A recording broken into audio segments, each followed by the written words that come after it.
Holy crap.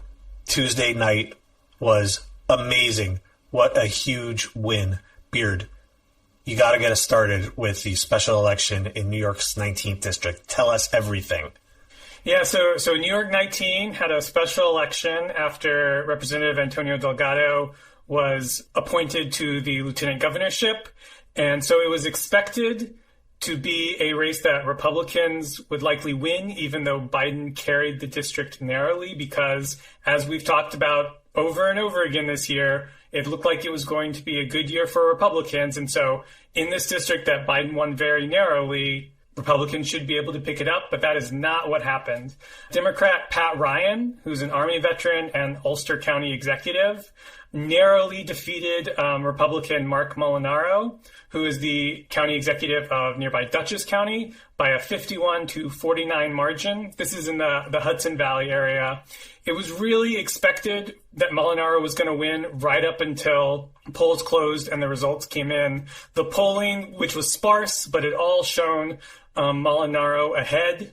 And so it's certainly the kind of result that makes you rethink, particularly in combination with the other special election results that we've had recently and that we've talked about, pointing towards better Democratic results than you would have expected in a red year, that makes you rethink the entire sort of state of the 2022 election and makes you consider, like, are Democrats potentially going to stave off a Republican wave year, going to have a neutral year, maybe even conceivably have a slightly better than neutral year? It really is a result that makes you stop and think, because as we've talked about, special elections are the best evidence that you can get as to how an election is going to go. And with the election less than 100 days away, there's only so much time for things to change. And with special election after special election now showing Democrats outperforming what you would expect, it makes you think that things are possible that we thought would not have been possible if we had been talking about it 6 months ago.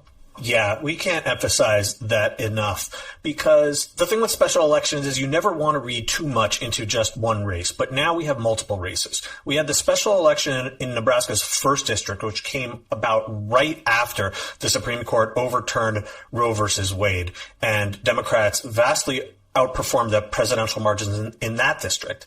Then we had the special election in Minnesota's 1st district. Again, same thing, conservative district.